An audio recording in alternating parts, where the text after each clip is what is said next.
I'll never forget this night. The pizza place I worked at was about to close, and I was getting ready to go home when the phone rang. I was working the counter alone that night, so I was taking calls. I picked up the phone. There was complete silence, so I hung up about a minute later. The phone rings again, so I pick up again. Still silence. I was about to hang up again when I heard the very weak and cold voice of an old woman on the other end. She said she wanted a regular pie delivered. I remained polite on the phone, but on the inside I was screaming. I just wanted to get home and end my shift. I called out to my boss and somebody was requesting delivery. He told me I had to go. I was upset at first, but I realized it's another tip, and the old ones usually tipped the most, so I decided it was okay. I took down the address and told her it would be there soon, but she had already hung up. I thought that was rude, but I ignored it and yelled to the chef that I needed one regular. My boss told me to just go home after the delivery, as the place would be closed, so a little before 10 o'clock, I got in my car and put the address into my GPS. The house was 7 miles away. The GPS took me to the quiet side of town. I arrived to the house. It was a small, one-floor house in a very quiet and empty block. I took the pizza, walked up to the door, and rang the doorbell. There were no lights on in the house. She hadn't given me the address. I rang the doorbell again. There was still no answer. I was about to give up when I turned my head and saw somebody standing at the window. I got a little freaked out and backed up at first, but I eventually got closer to the window to see the person. It was an old woman, probably in her late 70s. She was just staring at me with a blank expression. I yelled to her through the glist that I had her pizza. She didn't react to what I said, so I screamed it louder. A big smile ran across her face. Not a pleasant, genuine smile. There was a smile that sent chills down my spine. I still remember what exact face she made through the window. I decided that I was freaked out enough. I got back to my car and set the pizza in the passenger seat. I had to text my boss about this. I shot him a quick text and started my car, ready to get the hell away. I looked to my right to get one more look, to see the woman standing right outside my passenger side window, giving me the same stare she had given me before I put my car and drive in Florida down the street. Not looking back, my boss never made me do a late night delivery again. This happened 4 years ago when I was still in high school. I was told to do my last delivery of my shift. I got in my car, which was a 1999 Camry, perfect for delivering pizzas, a GPS.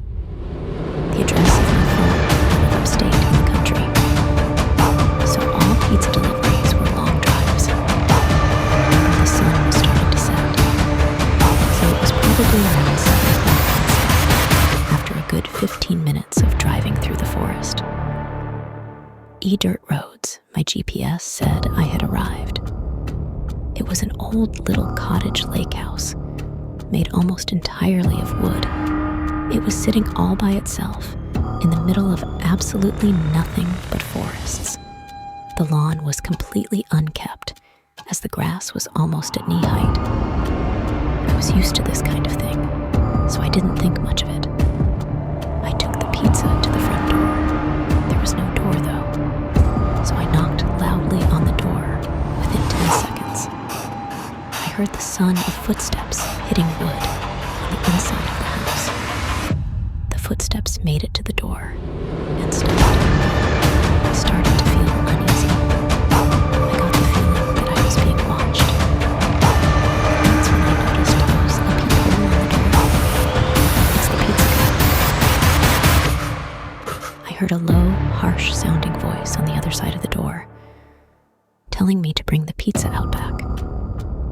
I didn't like the idea of going back there if something didn't seem right. "Are you sure, sir?" I called out. He didn't answer my question. The sound of footsteps didn't move away from the door, so I had the feeling he was still watching me. I almost found myself walking back to my car. But I decided I didn't want any trouble with my boss the last time I brought a pizza back. He gave me attitude, so I reluctantly walked through the uncut grist and around the small house to the back. I remember there was a shed and a little patio back there in the patio. There was a table with 4 chairs surrounding it, and one of the chairs facing away from me. I saw the head of somebody sitting in a seat. I began to walk over and said, "Excuse me," but the person didn't even move an inch. "Excuse me," I said again, louder than from behind me. I heard over here. I turned around to see a man poking his head out from the corner of the house, looking at me with a crazed smile. "Come over here. I want to show you something." I freaked out, turned around, and ran around the house in the opposite direction, back to my car. For some reason, still holding the pizza, I got in my car, started it, and got away from there on my way back to the pizzeria. I pulled over to the side of the road and called the police. Eventually, I was informed that there was no sign of anybody having been in that house for a long time. I quit my delivery job a few days after that. I had no idea what happened to me. But to this day, I still wish I just turned my head to see who or what were sitting in that patio chair. I was doing late-night deliveries during this particular shift. When I worked this job, I lived in the Poconos. It was very rural up there. I often found myself driving down road, surrounded by nothing but trees, just like this night. Only it was dark and foggy this time, driving down a shortcut to town that I had taken many times before I slam on the brakes when I see somebody jump out from the bushes onto the road. The sickening bump and thump from the front of the car confirmed that I had hit the person when I put my hand to my forehead, cursing to myself. I couldn't believe what just happened. I just hit the person. I got out of my car and checked to see if they were all right. It was a man wearing a black hoodie with the hood up. He lay motionless by my car tire. I had no idea what to do at this point. I was panicking. Why the hell was this guy in the middle of nowhere? Why did he jump in front of my car? And then things got weirder. I can hear a scream for help coming from the woods to the left of me. Somebody was in trouble. I looked at the man I hit with my car. He was still on the ground, motionless. I'd only be gone for a minute. I figured, for whatever stupid reason, I thought it was okay to leave the man behind to go into the woods. I moved in the direction I heard the scream, originally hoping to hear another. But it was just total silence, except for the night creatures making their sounds. "Where are you?" I yelled out. It was at that moment I heard the sound of a foot crushing the leaves on the ground. I turned in the direction of the sound. And even in the dark and foggy weather, I could still make out the figure of somebody hiding behind a tree opposite me. I ran as fast as I could back to my car, looking back constantly to make sure I wasn't being followed. When I got back to my car, the man I had hit was gone. I didn't stick around to wonder where he went. I just got back in my car and proceeded down the road. My heart was racing the whole drive-through, but I still ended up delivering the pizza when I got to the house. And when I rang the bell, a middle-aged woman answered after paying.